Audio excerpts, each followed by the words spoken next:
Hi everyone, this is Alex for Run It Once, and today I decided to do a bit of a different kind of video, and the topic is gonna be the mental side of the game. We're gonna talk about the hidden psychology behind tilt and self-sabotage. Maybe not a lot of you know that, but my background is actually in psychology. I'm a psychotherapist under supervision, and I also do mindset coaching with poker clients, but it's not something I advertised a lot in the past. And also on Run It Was, there are other coaches covering that side of the game, and they are doing a great job. Still, recently I started making a bit more content on this, and I realized I might have a bit of a different perspective to bring to the table. So that's because, mostly this side of like mental and performance coaching is looked at from a cognitive and behavioral perspective. And the reason for that is that, CBT is very effective, it's science-backed, and with a lot of poker issues, it really does the job. Also, my initial training was in CBT, but then I got accredited with transactional analysis, and I'm going to talk about, why I decided to do that. And that's because, a lot of our thoughts and patterns aren't really conscious. So if you're not conscious of that thought, you can't really rephrase it and change it into something else. And especially under a lot of stress or under a lot of pressure, we do tend to default to some patterns that were learned long ago. And that's basically what transactional analysis deals with. I'm going to talk a bit more about that. And what we're gonna cover in this video is ego states, driver, injunctions, rackets, which maybe are terms that don't make a lot of sense for you right now, but they will. And all these concepts we're gonna relate to poker. We're gonna talk about some practical applications, and if you wanna see more of my mindset content, I post on Insta on Grindset by Alex, and if you're interested in, working with me one-on-one, you can go at grindsetcoach.com. So let's talk a bit about what transactional analysis actually is. So it's a framework for understanding personality, communication, emotional patterns, and repetitive dysfunctional behaviors that was developed in 1950 by Eric Berne. You might have heard about his book, What Do You Say After You Say Hello? Of course, since then it's been developed and the form today is very different from what it was in 1950, but that's the origin. The reason why this topic is extremely useful for poker players is because, as I said, poker constantly activates these patterns of identity, emotional regulation, self-worth, authority issues, perfectionism, rebellion, shame, and the patterns around winning and losing. So again, we very often just default to patterns in these areas that are not necessarily conscious, and it is quite important to turn them into something conscious in order to, change those patterns and not be stuck in the same cycle all over again. A lot of the time, the poker leaks that we see, of course, not the fact that you don't know how to see bet in a certain spot, but more like the mental leaks that we see are downstream from a psychological script, which is basically a story we've told and internalized about ourselves and that we subconsciously kind of follow every single day. The emotional reaction to bad beats, to mistakes, to stuff like that is quite predictable. And the behavior is repetitive. So very often, we're trying to get out of some patterns. I don't know, maybe calling rivers way too much or staying in games for too long or so on. And we are conscious of that mistake, but we keep repeating that behavior. And we very often don't know why we're doing that. So I think that's why it's quite important to explore this. So the basic framework in transactional analysis is that we always operate through 3 ego states. And these ego states are systems of behavior, thoughts, and feelings, either copied from our parents or internalized in childhood. These ego states are parent, ego, and child. And we're gonna go a bit deeper into all of these right now, because they obviously come up in almost every situation in our life, and that means they also come up when we play poker. So the parent ego state, first of all, is the voice of internalized authority.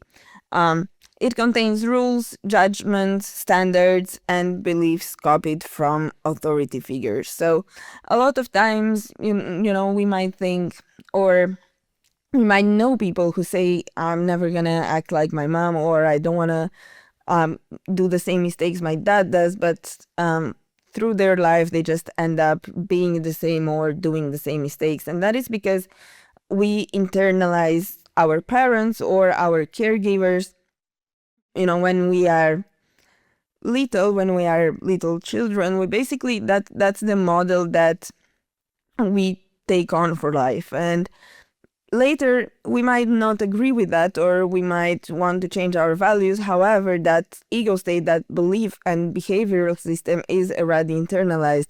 And especially under stress or pressure, we might just default to that without consciously being aware of it. This parent ego state basically has two sides to it. The first one is the critical parent, which is the internalized authority. And even though, critical parent might seem negative, it does have a bunch of negative sides, but it also has the positive sides to it. So the negative side is that it's very often judgmental, controlling, perfectionistic, and punishing. But it's also the side that contains, rules and tools to create discipline and values. And of course, this all depend on how your actual parents were or how your actual caregivers were, but this is basically what the critical parent is formed of. And in poker, and very often at the tables or with players that I've coached, this kind of comes up as that voice in your head that says, you idiot, how can you lose to this fish? You should know better. You make the same mistakes all the time. Real crushers don't tilt like that. And, all these inner voices that I'm sure a lot of us can hear when we play or when we realize we made mistakes or so on and so forth. Basically, the voice behind harsh self-talk, the shame spirals, perfectionism, and fear-based grinding. Also, another side of the parent ego state is the nurturing parent, which is the one who takes care of you. So just like the critical parent, this also has some positive attributes and some negative ones. But in general, or especially related to poker, the nurturing parent's attributes will generally be useful for you, because this is the side that is supportive, regulating, stabilizing, and compassionate. In relationships, the way this can come out negative is, from that side of your personality, you can become overprotective, or you might just want to take another one's independence and do everything for them. But this is not really a side that shows up in poker all that much. So this is the voice that says variance exists, or one mistake doesn't change anything.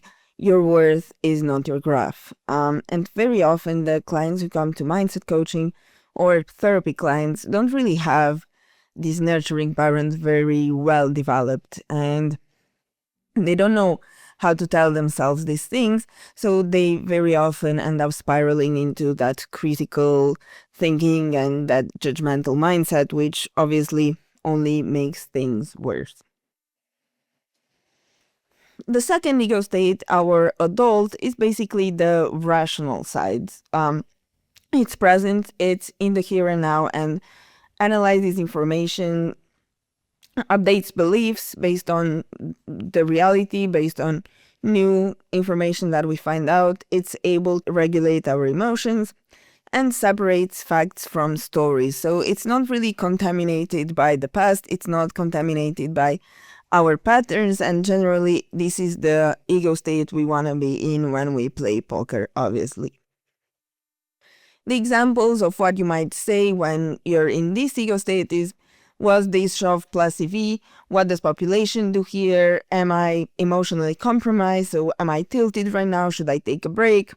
Is this like you want to make a big bluff on the river? You ask yourself, okay, the fact that I resist to doing this bluff, is it evidence? Is it something that I know? Or is it just my fear? It's able to, look internally and regulate all these patterns. My cat is trying to break into the room. She learned how to open doors, so let's see if she managed to do so or not. So this is what the adult says and does. And what the adult state does not do is catastrophize, take variance personally, like, I have a 3-day downswing, it means I'm not good enough, I'm doing something wrong, I need to change something with my strategy, so on and so forth, or seek emotional revenge, feeling the need for validation and playing a certain way because people are watching, or so on and so forth. This is not, every time you do that, those kind of things, it's very likely you're not in your adult ego state anymore.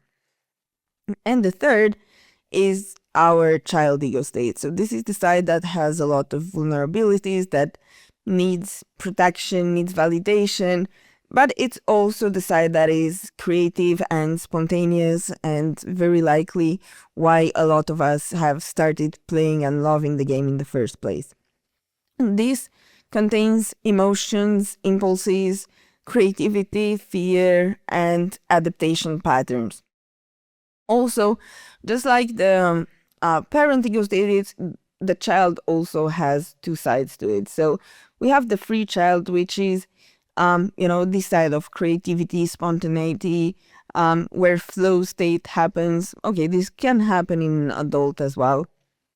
But, this side of like curiosity, and when you feel like you're having fun with the game, basically you can be or draw from this free child energy.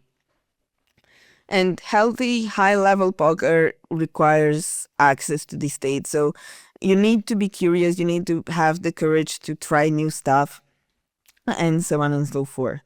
But we also have the adapted child, which has a bit of more, negative connotations attached to it, because in the adapted child is basically the side who has learned, in order, like, back then in your childhood or in our childhood, we often learn or understand, in order to be loved, I have to do or not do certain things. So we learn compliance, we learn approval seeking, we learn fear of punishment, so on and so forth. In poker, some examples would be fear of pulling the trigger. Of course, this can come from child or parent. It really depends on your personal background.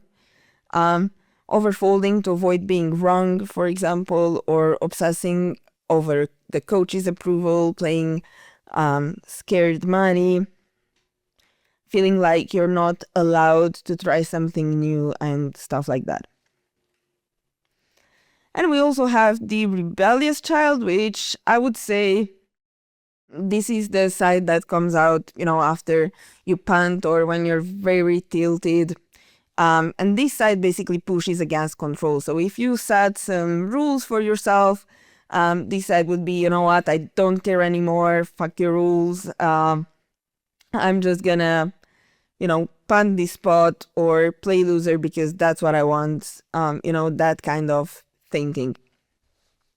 I'll show them, refusing to quit session, battling rags and accessories, so on and so forth. I think this is something we've all went through at some point as well. And in poker, when we tilt, this is very often an ego state shift. So we start the session in our adult, we are focused, we are, analyzing clearly, thinking about ranges, so on and so forth. And then we get a trigger, and that trigger, of course, is going to be personal for all of us. For some of us, it might be, losing a few buy-ins to a fish and feeling like that's completely unfair, or realizing that you made a mistake, or so on and so forth.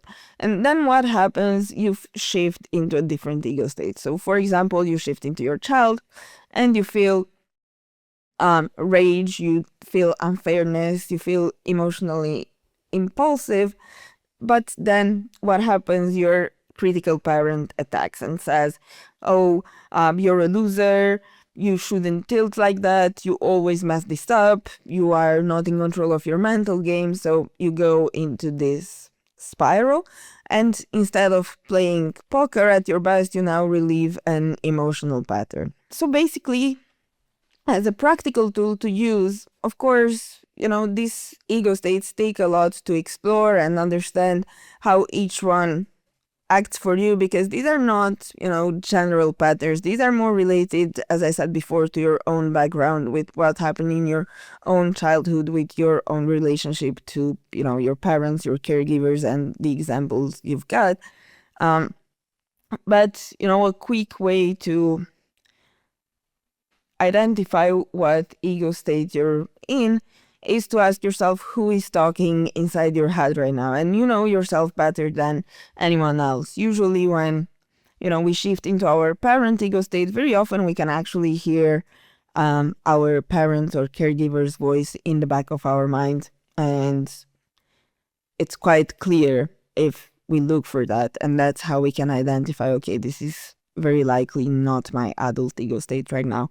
Or, you probably can identify that rebellious teenager voice saying like, I don't care about anything. I'm just gonna bluff here and bluff the next spot because that's how I feel like, stuff like that. So if you do some exercise, identifying those voices, it's quite easy to, hand the controls back to your adult ego state. And another thing that's worth noting is that maybe you might get the idea that these parent and child ego states are, bad ego states and you should always be an adult. And that's not the case. They, as I mentioned before, they do have,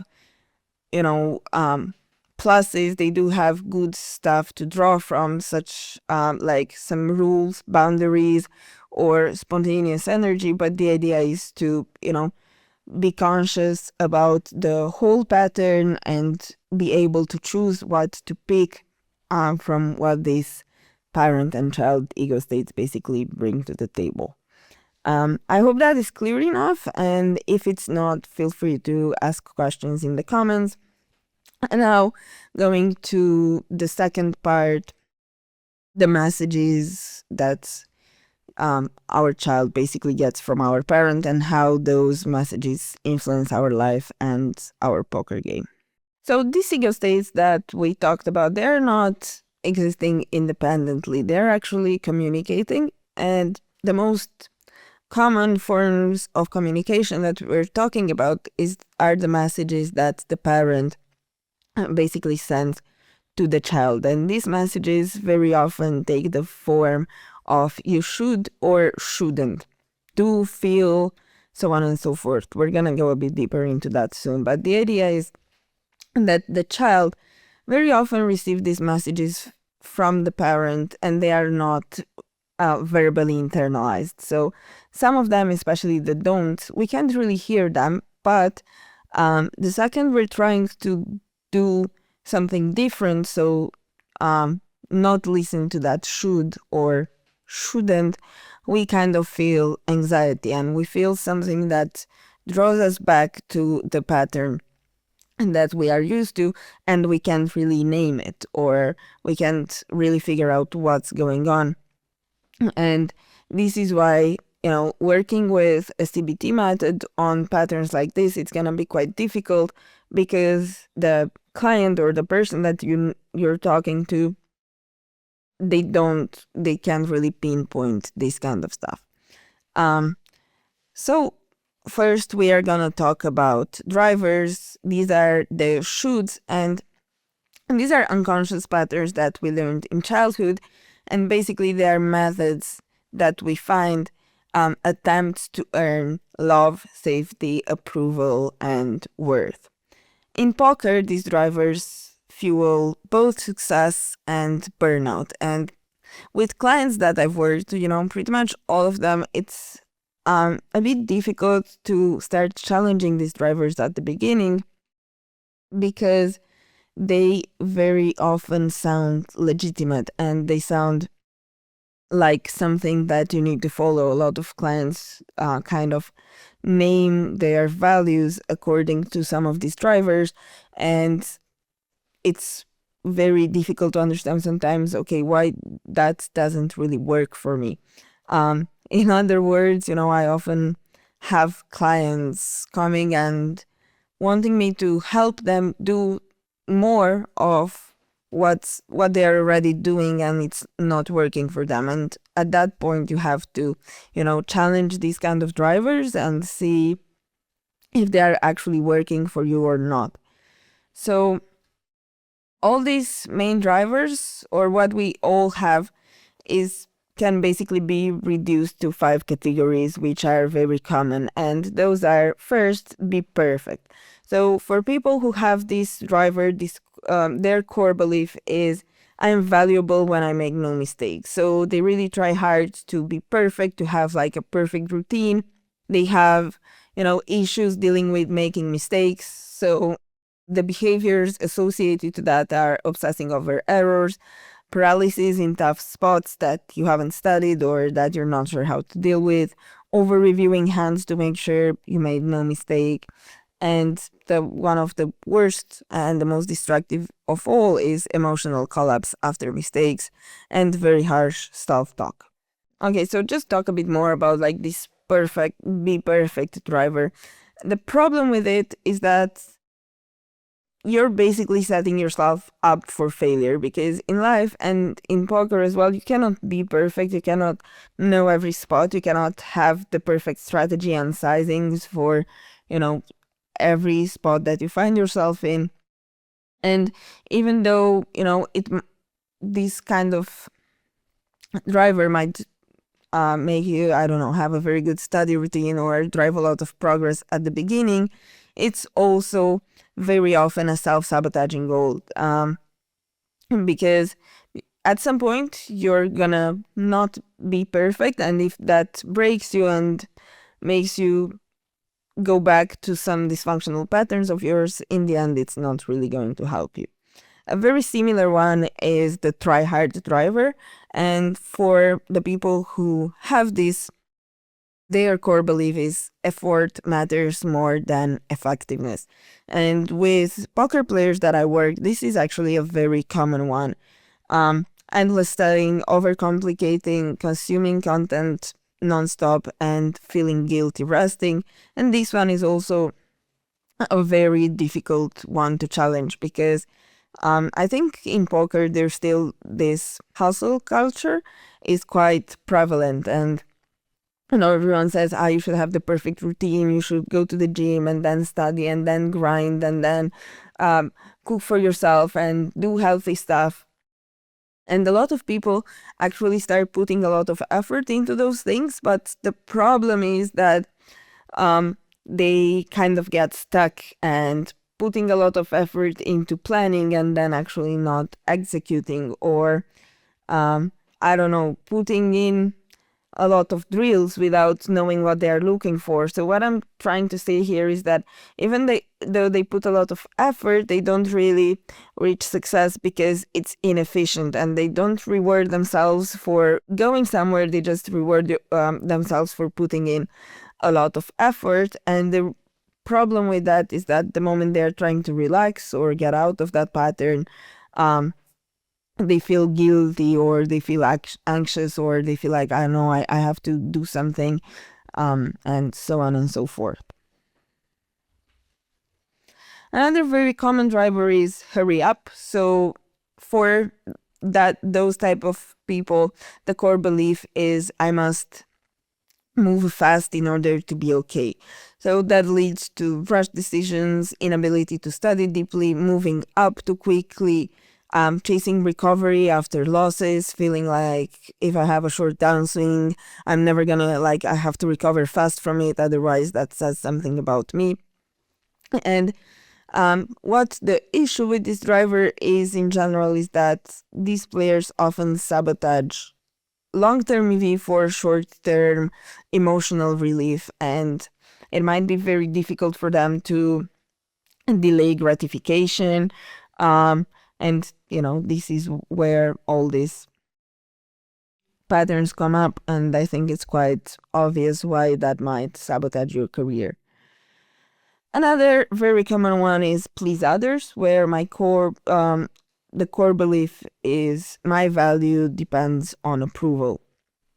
And these kind of players might show the inability to quit bad staking deals or bad coaching deals, or negotiate good ones, because they kind of want the other person to feel pleased, or they might need validation from others, be it coaches, or like I've worked with students who didn't want to share pants because they were ashamed of them, and they basically wanted the validation. They wanted to fit an image they thought I have of them, or something like that. Fear, or needing validation from other people that are outside poker, and that maybe your best friends or your parents or stuff like that don't really understand how going through a long downswing is, and they might be very well intentioned into advising you, I don't know, do something else or something like that. But if you really need that validation, that might kind of get into problems. Or the inability to set boundaries, like players who they want to improve at poker, they set some volume goals, but then some friend or parents or stuff like that constantly need them, and they kind of put themselves on the second place while trying to help others, and that also might be sabotaging their careers.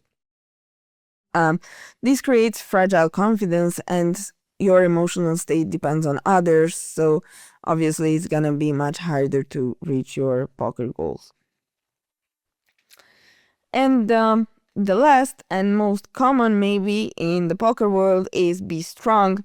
And the core belief here is emotions are weakness. And the reason I'm saying this is very common in poker is because there's also this culture that you should be like emotionless or completely detached, that at the table you should feel no rage, you should be like a complete zen kind of mindset, which to be honest is kind of impossible. And striving for that, and basically putting emotions under the table is very likely not gonna help you. So emotional suppression, refusing help, isolation, time grinding, inability to admit fear. Again, it might look like it works, but somewhere those emotions are going to be accumulated, and in some way or another they are gonna be let out. Be it through, maybe you don't tilt often, but when you do, you go on a big spiral, or maybe you do tilt, but you don't allow yourself to be conscious of that, and that makes stuff even worse. So yeah, there is in poker a lot of resistance to feeling emotions and accepting emotions, and I think a lot of players kind of get pride into that, and they often look mentally tough from the outside, but they do accumulate stress and burnout, and it's not very functional to try to live like that long term and just again put everything under the carpet. These drivers can create early success, but they are adaptive only until they are overused, and that's why high performers very often break using the same traits that made them successful. So with be strong, the problem is not necessarily being strong, it's not being able to get out of that mindset and being stuck in the same pattern. With try hard, for example, the problem is not that you're putting in the effort, is that when you're not putting in a lot of effort, you feel guilty, or you feel like you don't deserve where you got, so you kind of tend to overcomplicate stuff for yourself without being aware of it.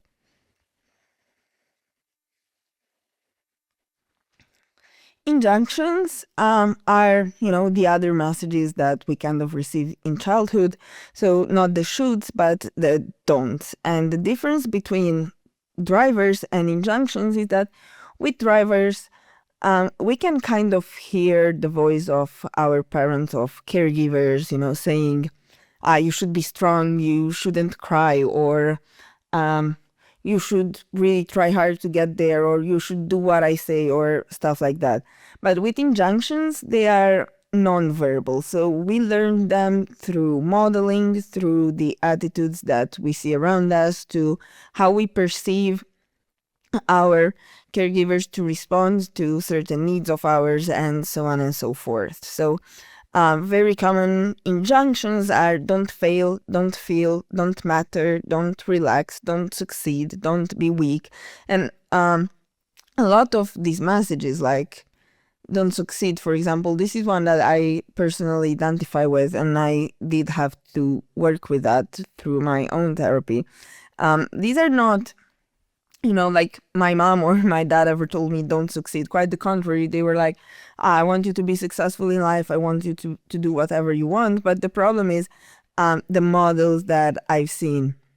And so no one in my family was necessarily very successful. They did, kind of mess up opportunities and so on and so forth. And you kind of learn that unconsciously, even though the message you're getting verbally is a different one. So a few injunctions that I think are very common in the poker world and very often sabotaging careers are don't fail. So in people who get this message kind of experience mistakes as identity threats, and the consequences are playing with a lot of fear, under bluffing, passivity, excessive safety, not allowing themselves to try out creative plays, because once you get the idea of doing that, something just tells you no, like we need to be strict, we need to be like more rigid, stuff like that. Don't feel very common with the people who also have the driver be strong. They disconnect from stress, exhaustion, fear, grief, and then somehow these emotions emerge in another way through rage, burnout, numbness, or compulsive grinding, or so on and so forth. Don't be important. Players sabotage visibility and success. Again, something I see very often with poker friends, and I think I know at least 3 or 4 people who told me I want to start streaming, but I don't know if I actually want to put myself out there, but I kind of want to. So, avoiding putting themselves out there, basically. Self-sabotage after big wins, discomfort, charging for coaching, or like underpricing your services, and so on and so forth. And what I already mentioned, don't succeed. So very often people associate, subconsciously of course, success with pressure or envy or isolation, expectations. So when they approach that moment when they might finally break through, they self-sabotage, they punt, they take a shot that is completely irresponsible, or procrastinate, or stop applying the habits that got them to that point in the first place. So they don't lack skill, but psychologically, success feels kind of unsafe for them. And with, our psychology, that's very often the case, that even though we consciously know something is not working for us and is creating a lot of discomfort, we prefer the familiar discomfort over uncertainty. So we kind of tend to do stuff to get to the same place that we are used to be, because everything else feels, uncertain, and we are not really good to deal with uncertainty, unfortunately. Don't relax. So very often associated with the try-hard driver, player feels guilty resting, taking days off, and their nervous system associates worth with struggle. So if I didn't struggle or put in a lot of effort, if it wasn't really hard for me to get to this point, it means I don't deserve it. So to feel like I deserve it, I will often make things harder and harder for me. And because of that, I very often won't get to succeed despite putting in a lot of effort. Yeah, that's the problem with this. Don't succeed is very often connected with try hard. So these kind of people often, do kind of like Sisyphus work where they really, really struggle and try hard and put in a lot of effort, but somehow they never get where they're supposed to, or, where their goal is. That is, as I said, because TA says many people unconsciously follow a script, and the script is an unconscious plan formed early in life. That is, the elements that we talked about, like the drivers, the injunctions, the ego state, all of those are part of this life script. And another factor that comes into it is racket. And these are emotional patterns used instead of authentic emotion.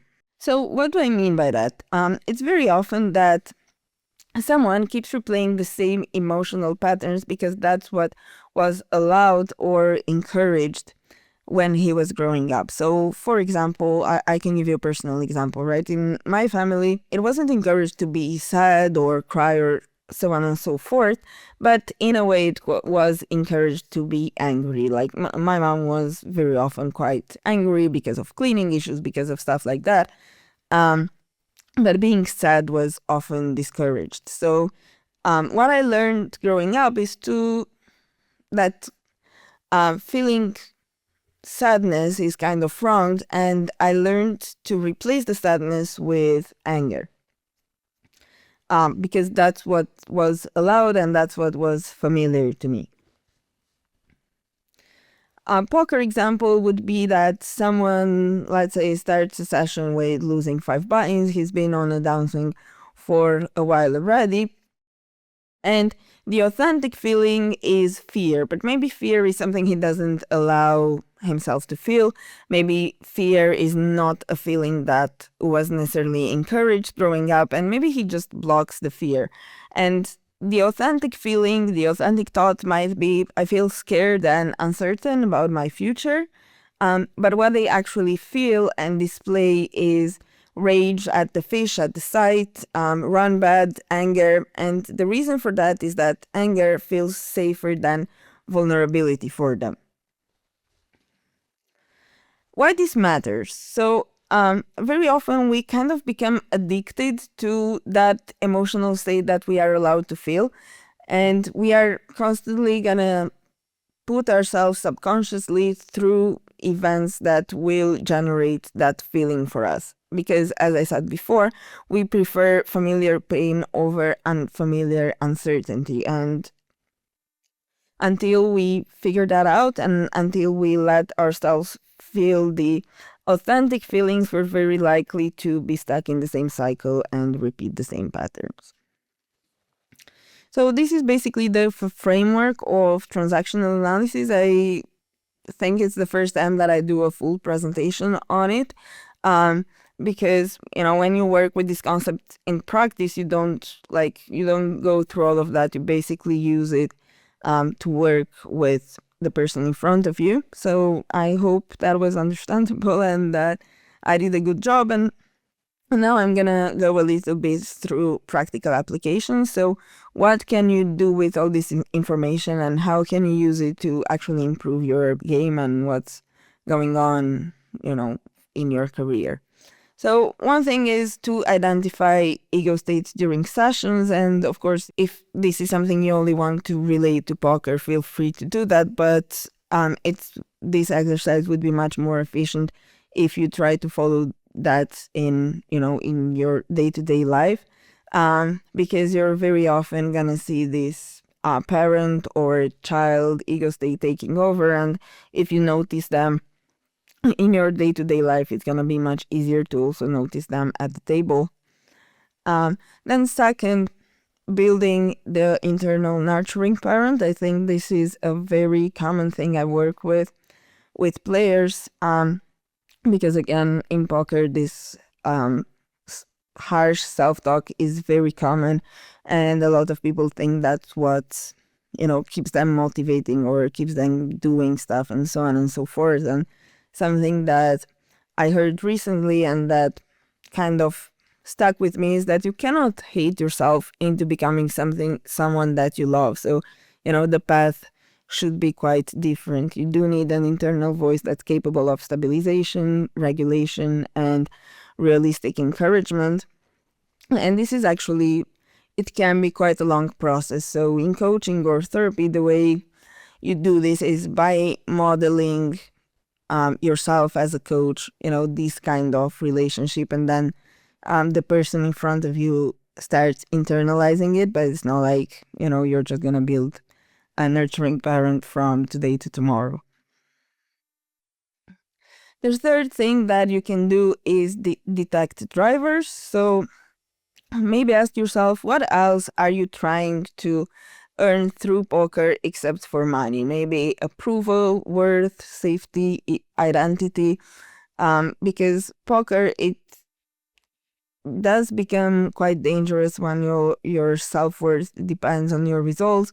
And if you bring into your awareness, what else are you looking for, then it's much easier to change those thought patterns and behavioral patterns.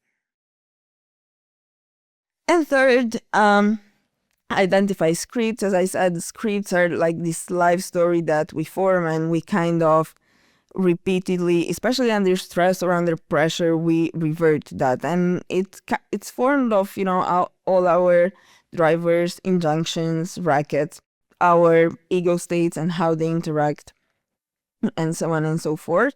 And the way we can identify that is to look through recurring patterns. And very often, the patterns that sabotage our careers kind of showed up previously in life as well. So same emotional collapse, same bankroll mistakes, same quitting patterns. These are rarely random, and the sooner you identify it, the easier it is to work with them. And then separate authentic emotion from racket emotion. So for example, if you find yourself raging and wanting to punch your monitor, ask yourself, what are you actually feeling underneath that anger, and see if there's might be something else in there, and try to let yourself feel it and make space for that emotion. Poker doesn't create psychology, it basically reveals the psychology. And under pressure, you don't really rise to your expectations, you fall to your script instead. And this is why I feel like it's really important to understand this script. I hope you find this video useful. Again, if you have any questions, feel free to leave them in the comments. And if this stuff is something you're interested in working with, feel free to give me a message.